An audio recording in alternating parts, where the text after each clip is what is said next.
Hey guys, tonight we're diving into a slightly darker subject. An era of plagues, terrible punishments, and boring porridge. We're going to explore what life was really like in the Middle Ages. Forget the fancy castles and chivalry that Hollywood has painted for you.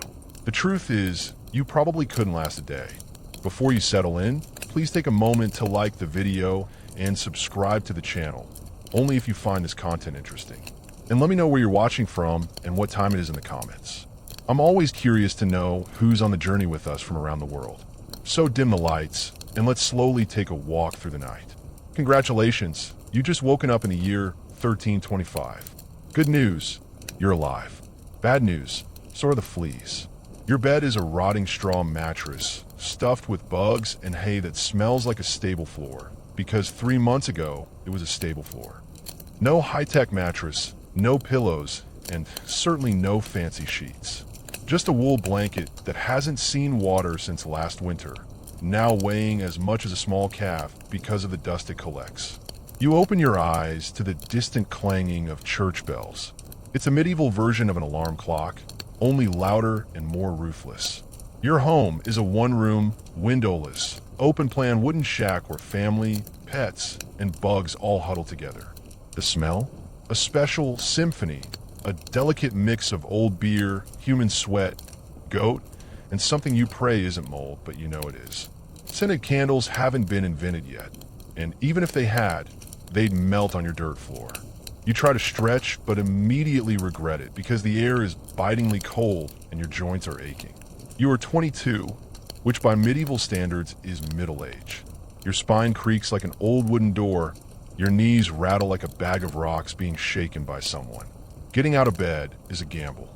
The floor is either soaked from last night's rain through the leaky thatched roof, or caked with dirt from something the neighbor's chickens did. Either way, your bare feet are now part of the ecosystem. Oh, and privacy? Does that exist? Your entire family, and perhaps a relative who refuses to leave, are waking up right next to you. There are no private bedrooms, no curtains, no me time. Everything is shared. Welcome to a morning in medieval Europe where you're never truly alone because parasites, rats, and 8 other people are always there with you. And this is just how the day starts. It will only get worse from here. You have managed to crawl out of that horrible medieval pile of rubbish. Congratulations. Now, it is nature's calling, and it is not calling softly. It is screaming. This is the moment you start to miss the modern bathroom. No toilet, no seat, no toilet paper, no flushing, not even a plunger sitting in the corner. In the 14th century, going to the bathroom was an adventure, a social experiment, and often a mini public event. If you were a peasant, your toilet was probably a wooden bucket behind the house, which was already overflowing because Uncle Wolfstan had a bad night after eating some rotten turnips. The smell was biblical. You held your breath, did your business, and then, dumped it into the street. Yes, into the street. You were supposed to yell something like Garde-à-lou before pouring it out of the window. That's Old French for look out. Honestly, no one was fast enough to dodge. The streets of medieval towns were open sewers, a seductive river of human waste, animal excrement, and mysterious liquids that you definitely didn't want to know about. If you were lucky enough to live in a town with public toilets, congratulations. You'll be sitting shoulder to shoulder with strangers in a public toilet, where privacy is a myth and ventilation is a cruel joke. You can make small talk, but try not to breathe too deeply. Toilet paper? Unheard of. Most people use straw, leaves, rags, moss, or if they're feeling fancy, a piece of wool. Sometimes nothing at all, which probably explains why handshakes weren't common back then. And in a castle, surely they'll be better? Well, it's okay. You might have a garderobe, a hole in the wall that drains way straight into the moat. Great idea, except your enemies know about it too. And yes, attackers sometimes climb in through the sewer. That's backdoor entry. So whether you're a peasant or a baron, defecating in the Middle Ages was a humiliating ritual. It was cold, it was public, it was dangerous, and it was everlastingly disgusting. One slip on the wet cobblestones, and you were face-planted in the remains of humanity. And you haven't brushed your teeth yet. But we'll talk about that later. You survived the toilet. You deserve a reward. right? Maybe a nice, warm, comforting breakfast? Sorry, this is medieval Europe. There's no such thing as comfort here. Breakfast, if you can call it that, is a dismal affair. No eggs Benedict, no bubbling coffee machine, and certainly no butter bread. You sit or squat near the fire, in front of a wooden bowl filled with something that looks like it's been scraped off a muddy boot. Welcome to your daily pottage. Pottage is a thick soup made for whatever you can find. Grains, root vegetables, maybe a few beans if you're lucky. It's been simmering in the same pot for days, sometimes weeks, and new ingredients are just poured on top of the old stuff. It's not a recipe, more like a continuous culinary experiment. It's accompanied by a piece of bread hard enough to deflect an arrow. It's made from rye or barley flour, often mixed with sawdust, crushed acorns, or other creative ingredients, because wheat is a pipe dream of the rich. This loaf of bread is not your friend. You don't slice it. You have to negotiate with it. And what about drinks? You don't sip orange juice or oat milk lattes. You drink beer. Yes, beer. At 6 o'clock in the morning. Why? Because the drinking water is full of parasites and dirt. So you start your day with light beer. Low alcohol, high survival rate. Children drink it too.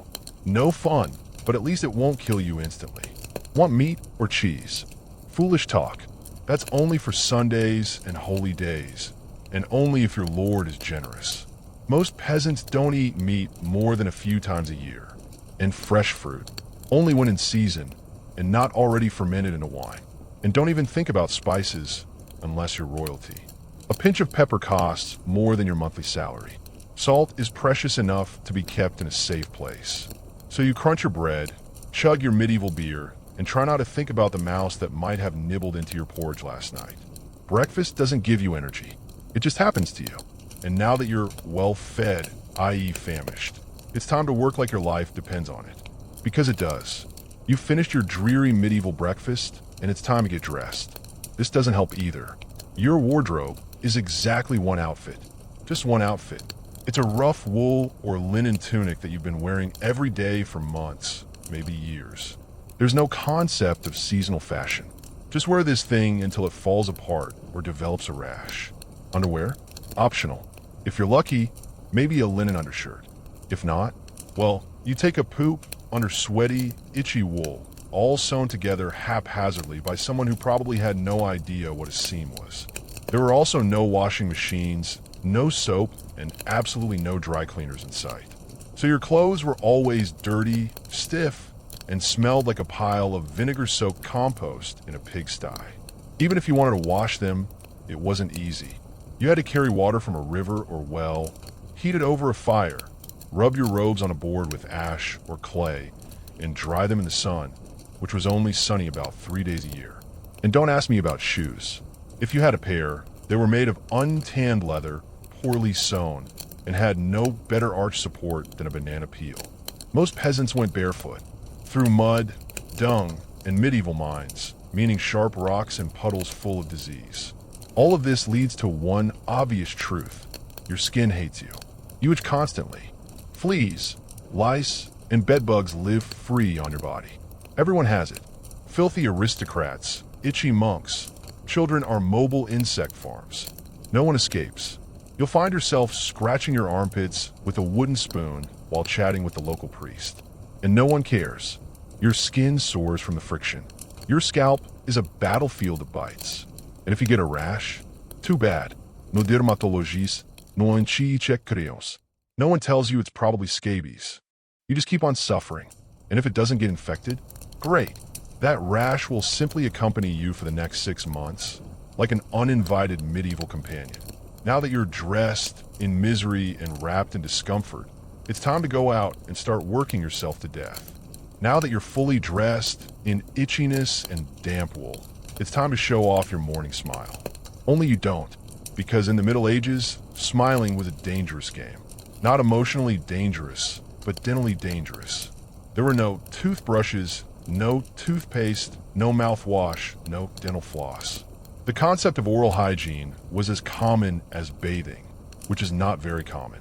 Some people might chew on twigs or gargle with wine or vinegar, but for the most part, your teeth took care of themselves, and they were not fine. By your mid-20s, your smile looked like something pulled out of a haunted crypt. Cavities were everywhere, swollen gums, and it's not just food stains on your teeth. It's rot. Your mouth is more rotten than a medieval root cellar. Sugar, while not yet ubiquitous, is becoming more common among the wealthy. Imported at great expense, used mostly in cakes or to show off wealth. If you're a noble, congratulations. You're ruining your teeth faster than a peasant. If you're poor, you're doing it slowly over time with yeasty bread, crunchy porridge, and years of hard chewing. Toothache? Accept it as a part of life. It's like medieval weather, always there in the background. The kind of pain that makes you consider praying, drinking wine, or pulling your tooth out with a pair of pliers. And that's no joke. That's actual treatment. Real dentists don't exist yet, but barber surgeons do. Yes, the same person who cuts your hair is also the one who pulls your molars by candlelight with an iron hook and absolutely no anesthetic. Tooth infection? Hope you like fevers, because without antibiotics, it could easily turn into septicemia and kill you for just a rotten tooth. That's right, the same thing that today brings us to the pharmacy. In the 1300s, it could have been the end of your life. And socially, it was no better. Kissing? Good luck. Bad breath is everywhere. If you're single, you're not judged by your smile. You're judged by your land and livestock. In short, your mouth is a battlefield, and it's losing. Now that your tooth is aching, get out. Because your real work, the work that will break your spine, has only really begun. It's time to go to work in the fields. Only there's no office, no desk, no coffee breaks, and no chance of advancement. Your job, if you're in the 90% of the population, is simple. Don't die working for the comfort of others. You're a farmer. Congratulations. That means you work on land that belongs to a lord who probably doesn't even remember your name. You rise with the sun and stop only when it goes down behind the trees. Your tools, a wooden hoe, a rusty sickle, and every single bone in your body. Asterisco, asterisco, no weekends, asterisco, asterisco. No off hours, just sunrise to sunset, 6 days a week. Sundays were off, but only if you weren't harvesting, fighting off bandits, or praying frantically that your infected toes wouldn't turn black. The work was grim. The fields were plowed by hand, or by oxen, if you were rich enough. You dug ditches, sowed seeds, pulled weeds, and carried water until your spine was curved into an S. No one cared if you were tired. No one asked about your mental health. If you were a woman, astérisque, astérisque, surprise, astérisque, astérisque. You didn't just do the farm work. You also cared for the children, cleaned, cooked, spun wool, fed the animals, and pretended your husband's lice weren't slowly migrating to your side of the bed. The kids? They started helping out around age 5. No school, no toys. Just a small wooden rake and the dream of one day not dying of cold. And if you were one of the few who weren't farmers, maybe a blacksmith, a tanner, or a cooper, great. You still worked with fire, chemicals, or animal organs all day in poorly ventilated shacks. The pay? Basically living wage. Benefits? The occasional bleed. Broken bones? Fever? Too bad. Drink some warm beer and keep working. You couldn't take a day off, because if you didn't work, you had nothing to eat. And if you didn't have anything to eat, well, medieval Europe had a way of dealing with that. It was called being replaced. So you gripped your shovel, ignored your blisters, and kept digging. Because in the Middle Ages, your job was not a career. It was a slow-burning endurance test. Now, when you're back, you're burning up from working in the fields, let's talk about the weather. Because in the Middle Ages, temperature was less about the seasons and more about relentless punishment from the sky. Start with winter. No insulation, no central eaching, no waterproof. Just wooden walls with gaps you could throw a chicken through. Windows covered with cloth, not glass. Fire in the fireplace? Great in theory, but you don't have enough wood to keep it burning. Because wood is expensive and gathering from the forest is sometimes illegal. Yes, you could be executed for picking a branch from an unauthorized forest. You wrap yourself in your single damp woolen tunic, huddled around a pile of embers, and still wake up with a frozen nose. Feet are permanently cold, constantly damp. Fingers are as stiff as medieval popsicles. Frostbite is undiagnosed. It's just called bad luck. Fast forward to summer. Sounds better, right? Wrong. In the summer, your house turns into a clay kiln. No fans, no drafts, and absolutely no deodorant. You sweat profusely through your layers, but you can't take any off. Because exposing too much skin is scandalous, and it also exposes you to sunburn, insect bites, and social judgment. Flies swarm the sky, attracted to your unwashed body and the smell of last week's goat stew still fermenting in the corner. Mosquitoes buzz in your ears as you sleep. That is, if you can sleep through the screaming neighbors and crying children. In the fields, the sun scorches you. No sunscreen, no hat, unless you make your own out of straw like a desperate scarecrow. And the worst part? You still have to work. Heat stroke is just called falling ill unexpectedly. So you might be shivering in your tattered tent, wondering if your toes will last until spring, where you're sweating through your only socks while your thighs chafe like crazy. And one thing never changes, no matter the season: your clothes still itch. The food still tastes terrible, and the next job is still waiting. Welcome to medieval climate control. Nothing. Feeling thirsty. Wanted to refresh yourself. Wanted to splash some water on your face to wake you up from the humid fever of life. Too bad. In the Middle Ages, water was not your friend. It was trying to silently assassinate you. Start with a drink. The nearby stream looked fresh, gurgling, and clear, like something out of a fantasy movie. But the harsh truth, it wasn't clean. Upstream, someone had just dumped a chamber pot into it. And if not that, then a dead pig was probably rotting in there. Parasites, bacteria, and the entire microbial army of medieval Europe were waiting in every sip. That's why people had to drink beer. Yes, beer. Even children. But before you imagine medieval children tipping barrels of beer upside down, understand that it was light beer. Low alcohol, high survivability. Brewing boiled the water, making it safer than anything that ran through the town gutter. Wine was also an option if you were rich enough to afford it and didn't care about not being sober by noon. And what about bathing? Surely water was used for hygiene? In theory. In practice, absolutely not. Back then, it was believed that bathing actually opened the pores and allowed disease to enter. That's right. Washing yourself was considered medically dangerous. Apparently, you'd be cleaner if you never removed the protective layer of dirt from your skin. Public baths did exist, but they quickly became known as places for gossip, scandal, and sometimes illegal medieval activities. So, of course, the church stepped in and closed many of them down. Even if you wanted to bathe, it was a complicated process. You had to fetch water from a well, boil it over a fire, pour it into a leaky wooden tub, and then pray that no one else in the house used it before you, or worse, after you. And rainwater collected in open containers, where birds defecated, insects bred, and moss grew. Sounds refreshing, right? So whether it went into your mouth, onto your body, or watered your crops, water in the Middle Ages was less a source of life and more a gambling game. One wrong sip, and you'll spend your final days sweating in a straw bed, clutching your stomach and pondering every choice you've made in your life. The next time you drink tap water, raise a glass to our ancestors. They didn't have the luxury of rehydrating without risk. You drank water, or didn't, or maybe you just tripped over a clumsy criminal rock. Either way, you're sick. You need help. You need to see a doctor. Too bad. You live in the Middle Ages, where medicine is essentially polite torture with a theological degree. It starts with a diagnosis. Any of your problem, whether it's a cough, a rash, a broken bone, or a plague spreading, is caused by an imbalance of your humors. The four humors are blood, phlegm, yellow bile, and black bile. According to medieval science, your health depends on keeping them in balance, like a kind of organ soup. Got a fever? Too much blood. Solution? Bloodletting. That's right.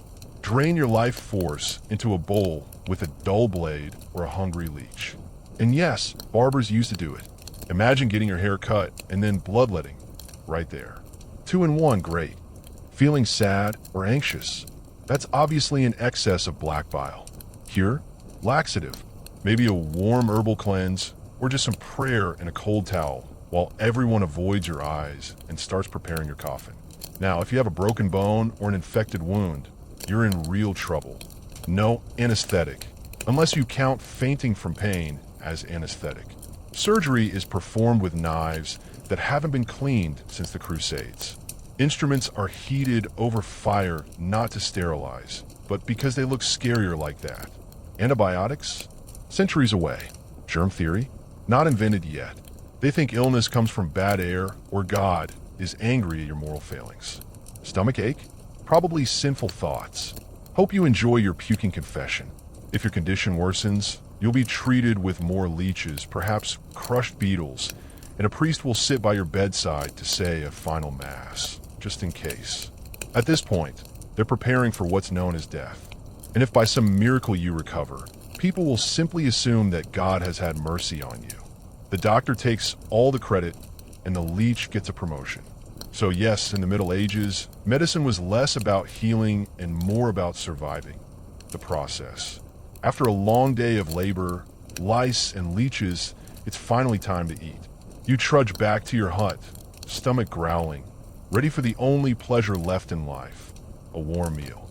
Bad news, your meal is probably trying to kill you. Start with the basics.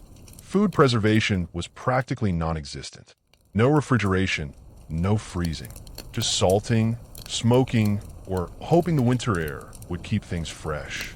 Your meat, if you were lucky enough to have any, had been hanging out for days, swarming with flies, marinating in questionable brine, and possibly pre-dinned by a rat or two. Bread was the foundation of the medieval diet, but even that was unsafe. In years of bad harvests, desperate peasants would add bark, sawdust, or even clay to make the bread rise. And if it was rye season, there was a special gift, ergot, a fungus that caused seizures, hallucinations, and sometimes death. It was like eating bread seasoned with LSD and tetanus. Vegetables? Only when in season. And you know what was always in season? Turnips. Lots of turnips. Boiled, mashed, or floating in pottage. Which, if you remember from part 3, is basically a hot swamp of mystery ingredients simmered from your great-grandfather's funeral. Fruits might be available in the fall, but they rot quickly, and sugar is rare, expensive, and hoarded by the rich to show off their black teeth. Dairy products are also a game of chance. Fresh milk goes bad in a matter of hours. Butter and cheese are better, but they're full of bacteria. People still eat them because, frankly, it's either eat that or chew the soles of your shoes. And let's talk about spices. Spices like pepper, cinnamon, nutmeg, more valuable than gold. For the average peasant, flavor comes from onions, salt, if you're lucky, and pain. Most meals taste like damp burlap, sprinkled with sadness. But food is not just a health hazard. It is a political hazard. Game animals belong to the Lord, not you. Caught poaching a rabbit, you could be fined, imprisoned, or even executed. That's right. Your dinner could get you hanged. So as you sit down to your gray stew by the roaring fire, remember that every bite is a risk. But you eat anyway, because in the Middle Ages, food did not nourish.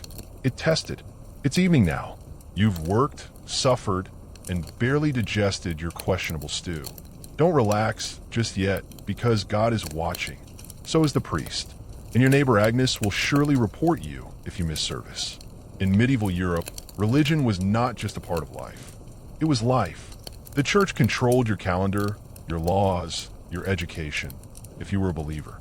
Birth, marriage, death, and everything in between. Think of it as your spiritual landlord, and you always owe rent. Every day is structured around the sound of prayer bells. The town church bells ring morning, noon, and night. Not as reminders, but because missing prayer is a sin. Forgetting to bow, sin. Eating meat on Friday, sin. Thinking about your neighbor's wife in that dream, double sin. And yes, hell is real. It's vivid. Priests describe it in gruesome detail. Rivers of fire, lakes of boiling blood, demons with pitchforks, and eternal wailing. If the plague doesn't scare you, eternal damnation sure will. You can't read the Bible yourself because it's written in Latin, a language reserved for priests, clerics, and some aristocratic kid too cool to do anything. You rely on the church to explain things to you, which means if the priest says your crops are bad because you haven't prayed hard enough, well, it's time to get down on your knees. Tithing a tenth of everything you own is mandatory. You grow wheat, you hand over your wheat. You raise chickens, you hand over your eggs. If you have nothing, congratulations. You're spiritually broke and in debt. Holidays? They're holy days, dozens of them. And while they provide a break from work, they're not for fun. Instead, attend Mass, fast, confess, and remind yourself that joy is a dangerous indulgence. Questioning the church is dangerous. Heretics were burned, witches were drowned, blasphemers were flogged, and skeptics were quickly reformed. So you go through the motions. You chant, you bow, you pray that your soul, after enduring this filthy life, might finally make it to heaven. Oh well, assuming the priest likes you.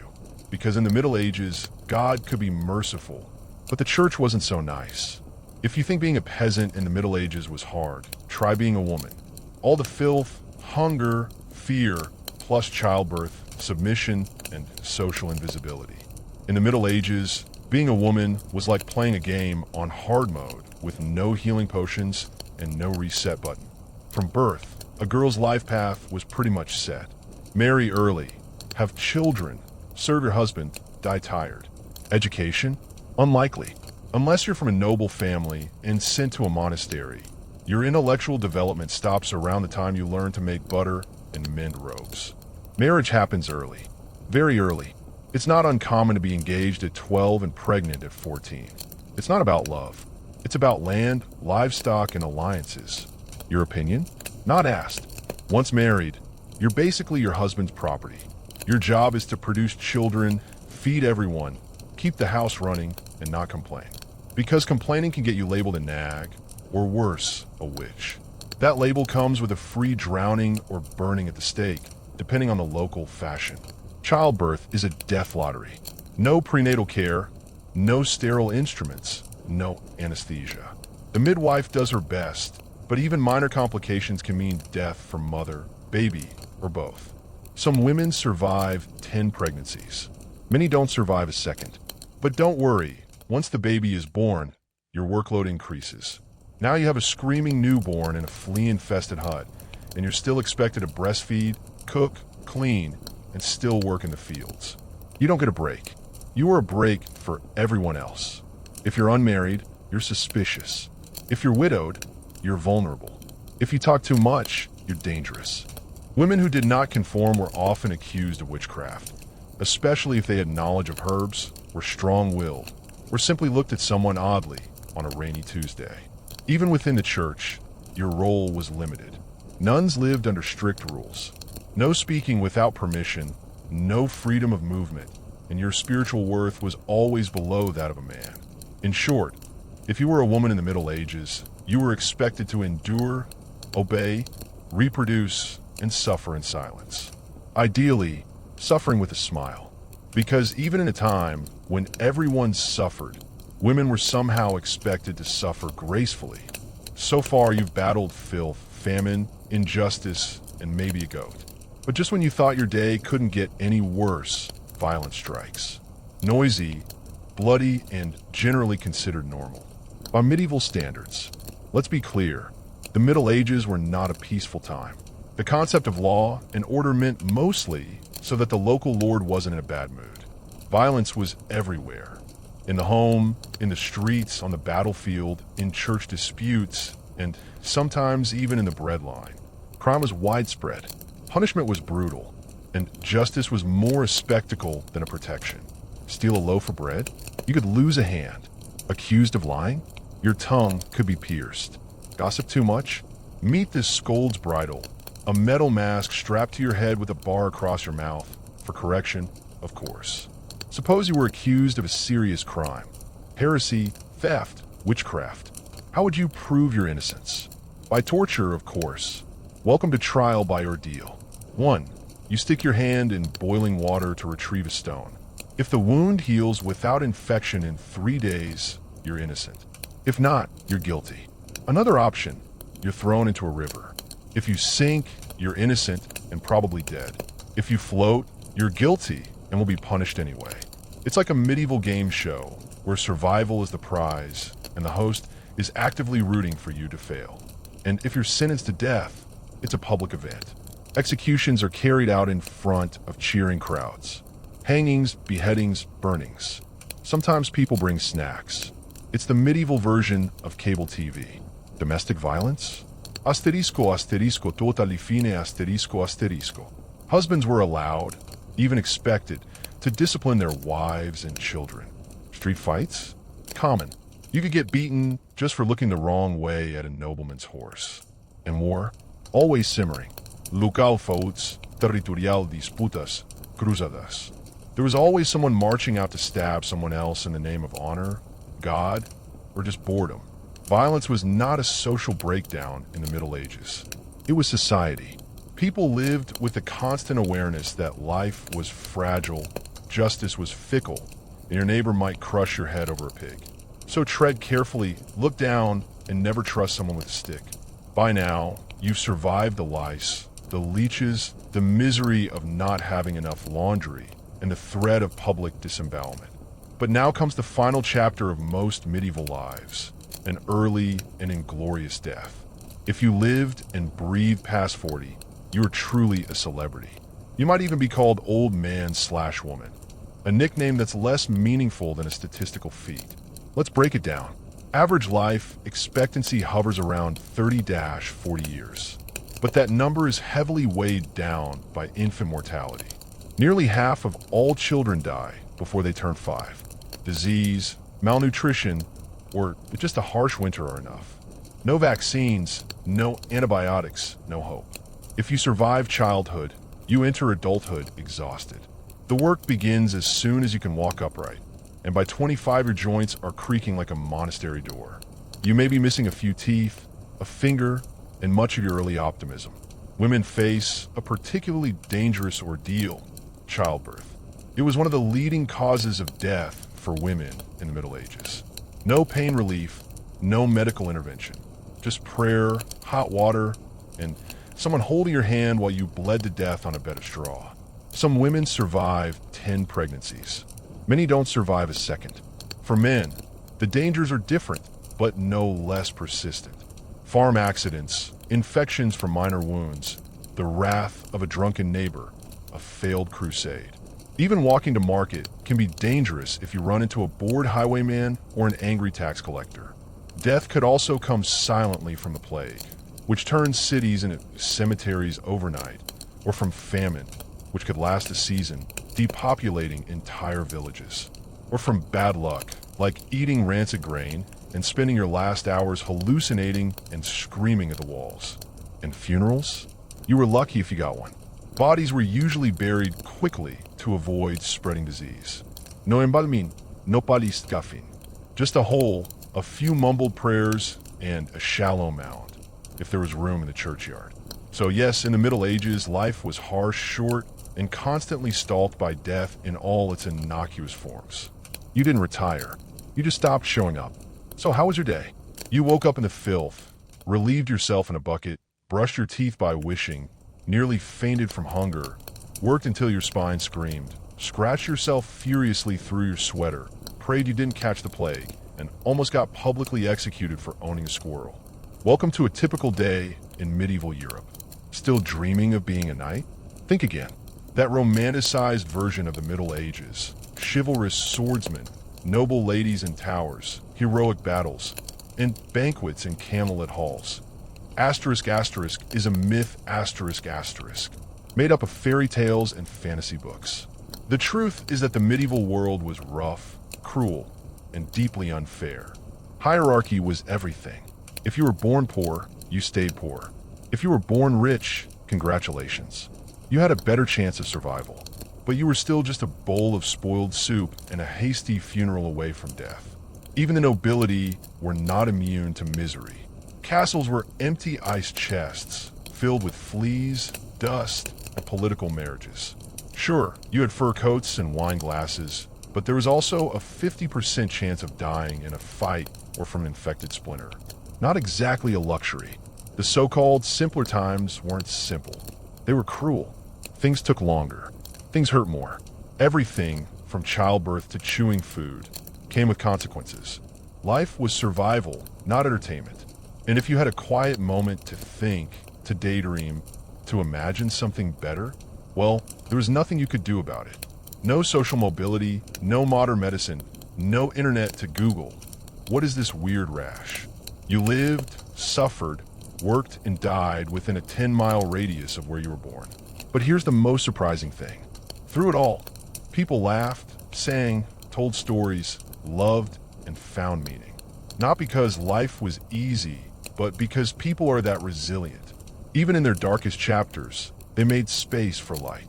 So tonight, as you crawl into your clean bed with indoor plumbing, antibiotics, and central heating, perhaps say a silent thank you to the modern world. And to your ancestors who fought rats, famine, and feudalism so you wouldn't have to endure it.